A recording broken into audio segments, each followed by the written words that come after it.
Good morning, everyone. I'm Burcu Agma, and I'm thrilled to welcome you to this very highly anticipated panel, Unveiling AI Trends and Future Frontiers, the Investor's Perspective. We actually, with me on stage, have a stellar lineup of thought leaders. Akis Bratsos from Lakestar, Antoine Moyroud from Lightspeed Venture Partners, and Lina Wenner from First Minute Capital. Literally a powerhouse of experts that are known in the industry for tech investments, but not also that, including AI in their portfolio of investments. So today what we're going to do is we're going to get their POV as experts in investment, what they think AI developments are going through, what they're expecting in terms of challenges that are ahead, but not only that, also how we see AI shaping our future together. So let's kick it off.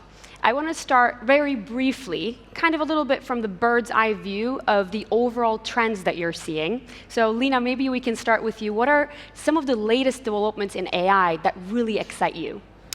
Yeah, I mean, I think a lot of the really exciting work we're seeing in the large foundational models across domains, really. So we also track not just the traditional text-based models, but also what's happening in biology, et cetera. And then maybe one that's sort of been less in the public conversation over the last couple of years, just because of what's happened in LLMs, but we're investors in a company called Wave, which is in the autonomous driving space. So this whole space of embodied AI has obviously been going on for a longer time, but we think is really exciting. And yeah, Wave raised a very large round that was announced last week. So that's going on in parallel to all of the LLM work that we're seeing. So that's really exciting. I'm actually also looking forward for us to dive a little bit further into Wave in just a bit. I have that in mind. Antoine, what about you? Well, I guess maybe one element that I'll share a bit similarly to what Lina has shared is that I'm sure a bunch of people are talking about LLMs at length. One of the spaces that we've been spending some time on is the intersection of robotics and AI, and thinking at how different visual models are able to help build more automation into robotics. One of the easy, tangible benefits of leveraging advanced machine learning or visual language models, well, visual large models for this is in the industrial base of every single industrial company that you might know that isn't necessarily a large one. You may have heard of ABB or KUKA as very large businesses. And today, the majority of SMBs don't necessarily leverage automation. And so we've invested in a business called Robco that isn't today in the present tense leveraging those technologies, but we're very excited about the prospect of embedding more AI into this type of business, where you have a world in which the average person who doesn't necessarily spend a lot of time across automation is able to leverage this type of technology, train a robot very simply without bringing a consultant that is going to charge hundreds of thousands to implement that robot, and do so leveraging AI to just increase automation. So that can mean adding an extra shift, that can mean replacing and cutting some costs. But that's something that we're very excited about. And I feel like that's an area, especially the interplay between robotics and AI, we could have spent hours talking about that, right? There's so much happening in that field.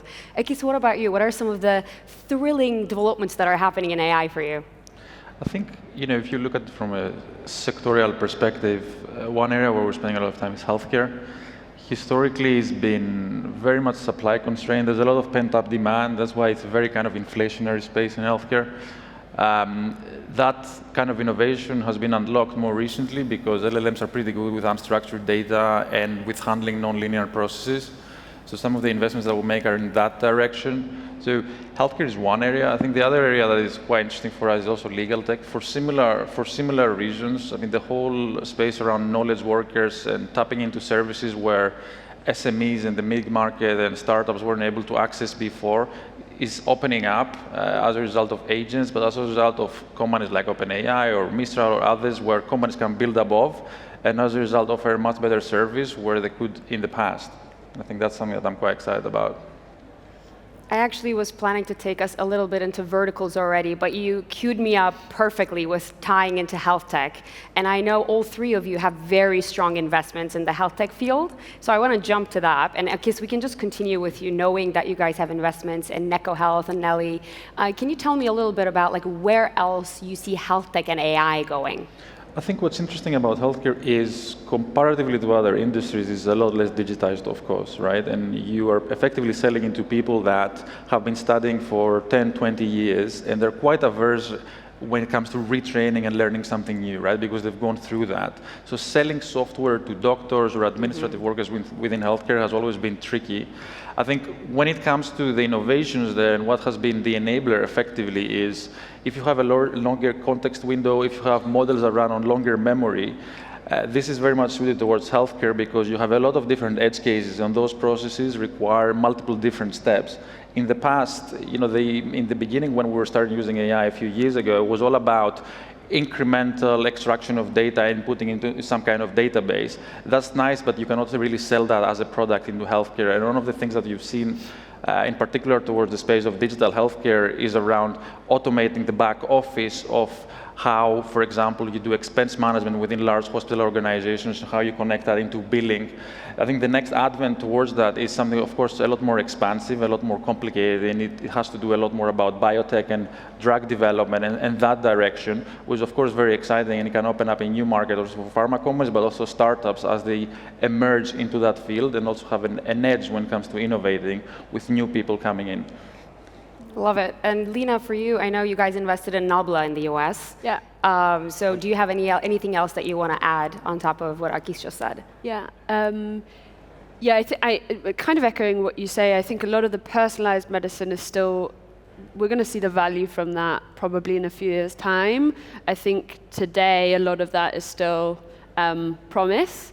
But if you look at healthcare overall, it's really inefficient in a lot of markets. Healthcare costs are rising. A lot of that cost is administrative cost. So I think there's a bunch of use cases now, as some of these organizations are more sort of open to adopting AI as well, that you can just bring costs down on the administrative side, be it revenue cycle management. There's so many use cases where LLMs can make a big difference. So we're really excited about that, but also caveat, healthcare is a really hard space to invest in Europe, I think.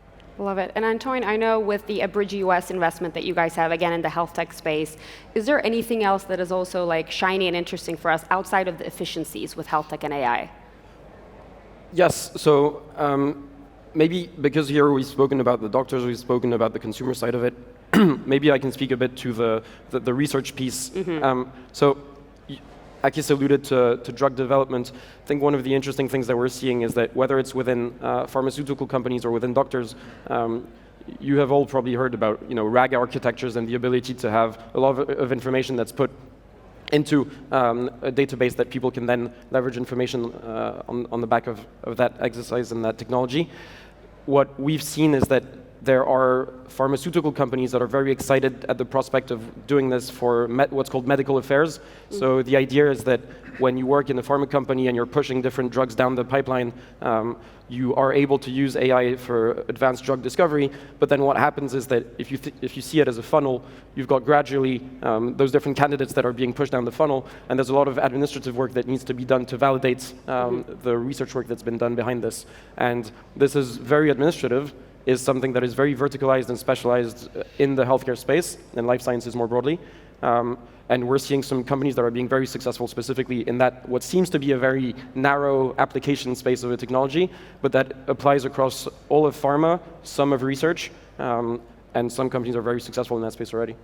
100%. And we dived into health tech while the flow of the conversation was taking us there. But I want us to step back a little bit again before we dive into the verticals. One more time asking you all, you guys are all investing across a variety of verticals actually. And before we pick some of them to talk about, are there anything interesting that's happening that you were maybe not even expecting within these verticals with some of these AI developments? Who wants to go first? I'll give it a shot.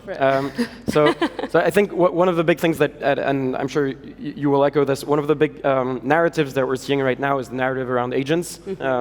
And what's interesting to see is how we've moved from having an LLM bring an output and an answer, think about chaining those LLMs together to do more complex tasks, realizing that chaining those, if you've got an 80% success rate on each individual call, you're probably not going to have a high success rate when you're chaining them together.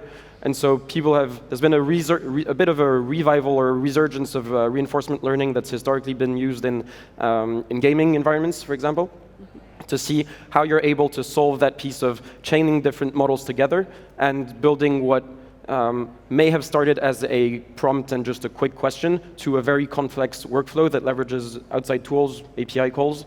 And that piece around agents is today, I feel, a bit overblown, or at least we're seeing it in every single one of our pitches. But the premise associated with it, the ability to take one workflow and abstract that workflow, is something that we think is very interesting, and we're looking at that space very generally. I love it. Akis, Lina, anything that you want to add to that?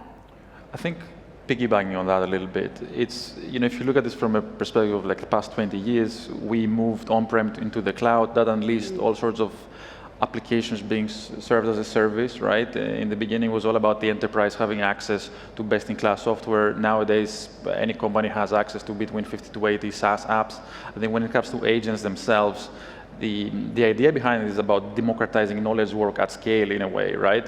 We started quite negative on agents over the past 2 years. There were a lot of issues. They kept breaking. No one was really using them in production.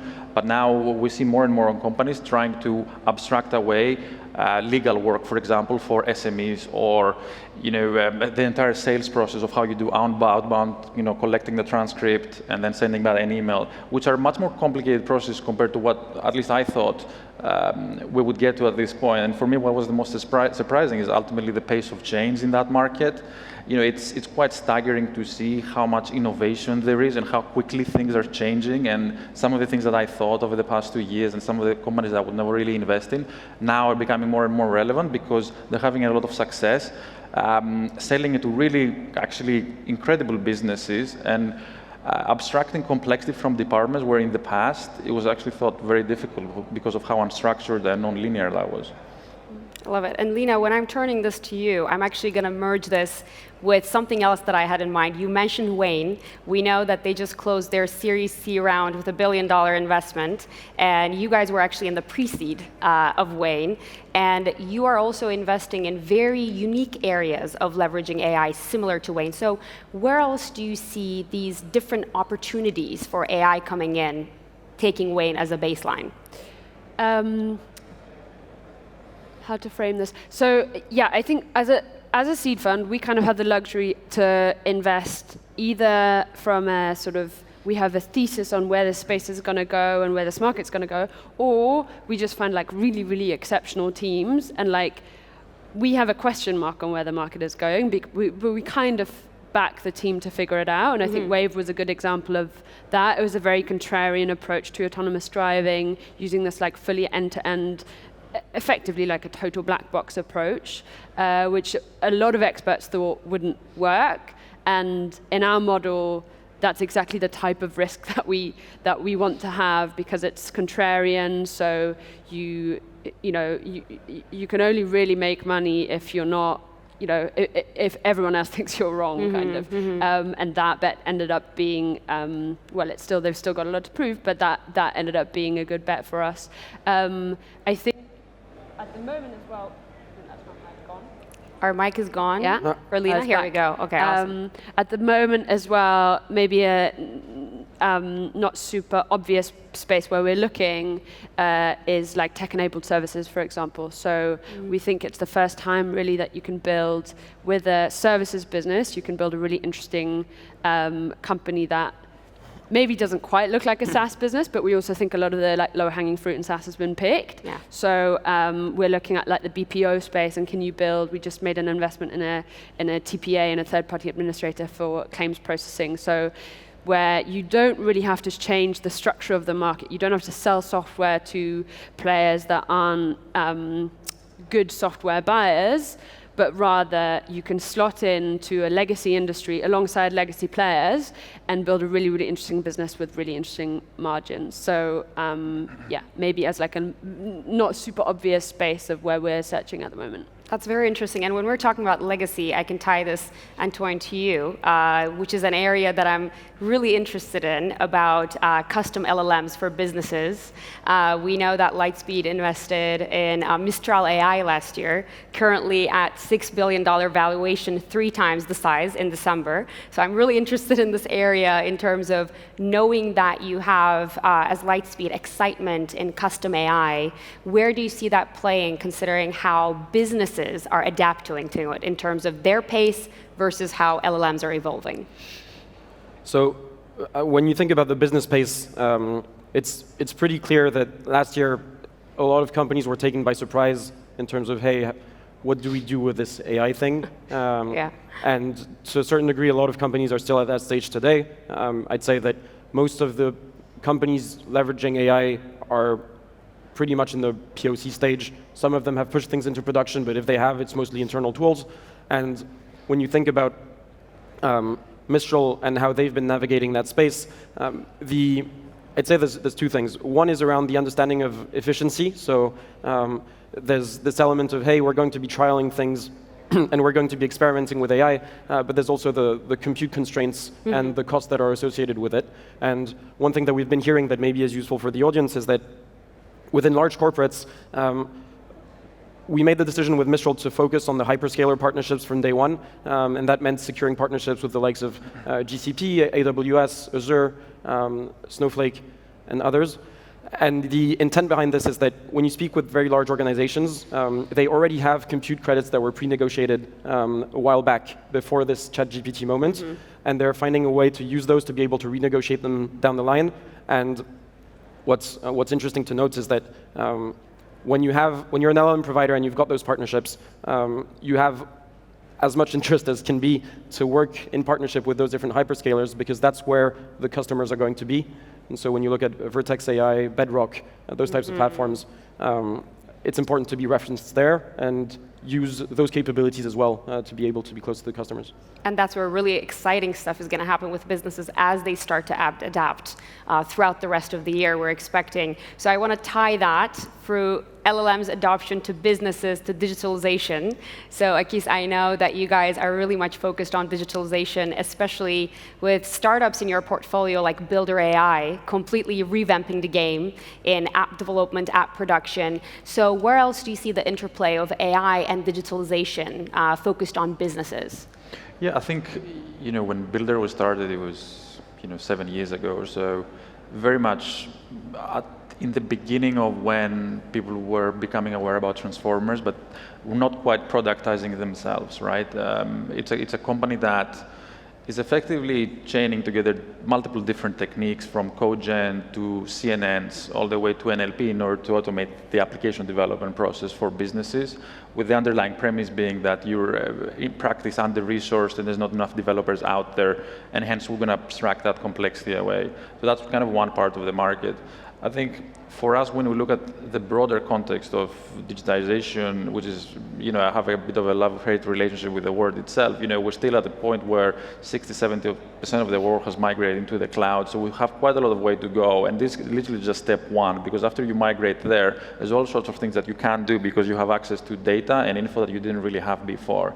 So I think that's one piece. We talked quite a lot about agents. I think for me, once people realize the potential of these new technologies, over time, there's going to be even more innovation into the underlying architectures that enable more and more innovation, right? And we see that now. A lot of people are complaining about latency, people are complaining about the cost of the underlying LLM, but also they're complaining about how do you close the feedback loop when you have some things in production, how do you make your product actually better for your customers. So these are new areas, and there's new LLMs being invented, and there's updates to existing LLMs, and we need to figure out how do we manage state and versioning of the existing architectures.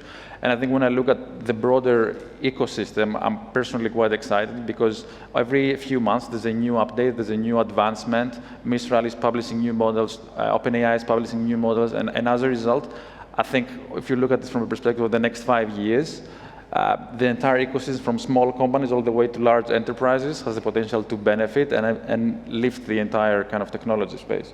100%. And I know we have very limited time left, but I have a juicy question for you guys, so I can't miss it. So I have to add this in, saying it to the audience.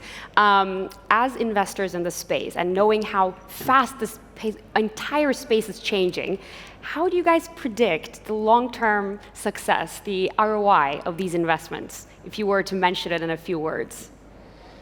I mean, I can give it a go. ROI means different things to different people. If you talk about ROI within the enterprise and within companies, the first order way of thinking about it is seat replacement, right? So there can be a cost advantage. Then if you look at companies and sectors within healthcare, for example, the ROI is a bit different because there's a lot of pent-up demand, there's a supply shortage, as a result, there's a lot of, you would see the actual, people will use more healthcare services, and as a result, it's possible that we're going to have more usage there. When it comes to the VC market, ROI is also a little bit different. Ultimately, the ROI that you're going to get from the infra stack is a little bit different to the application stack. The infra stack, where there's the LLM providers, is very much looking like an oligopolistic kind of market with winners take most. There's not going to be that many players, and I think it's going to mirror a lot what happened within the cloud world. Within the applications, there's a lot of companies that are going to benefit a lot by capturing the ROI across vertical industries and trying to integrate end-to-end by going for a product that serves a specific use case in a specific market. At least that's how I try to kind of theorize about it, but we'll see. Capture it. What about Lina and Antoine? Any final comments on that? That was a very intelligent answer. The only thing I would add is, like, at the seed stage, we just try to stay disciplined on valuation because it's very easy to get carried away. And I think a lot of funds got carried away in the last few years, and we probably did it on a few as well, but we just always have to think back to, like, is this company going to be a potential fund returner? And when you do the math sometimes and you walk through kind of, okay, this has got to be a $10 billion outcome to be a fund returner if you enter at this ownership, then a lot of the stuff that one's looking at doesn't make any sense. So we always try and come back to that. And I'll probably just wrap up with one point, which is that of all the technologies technology shifts that have happened, if you think about large language models, it's probably one of the ones where the likelihood of displacing productivity gains is the highest. And so if you believe in a world where you're able to capture even a basis point of those productivity gains as a supplier and provider of those technologies, there's a world in which those suppliers, a bit like the cloud wars, end up in a place where they're very, very, very valuable businesses. And that's part of, I think, the reason that's fueled a lot of the investment in that space as well. Perfect. Well, as an AI nerd and an entrepreneur myself, I loved our session. A lot of very insights, came out from different consumer trends that we talked about, tying it back to businesses.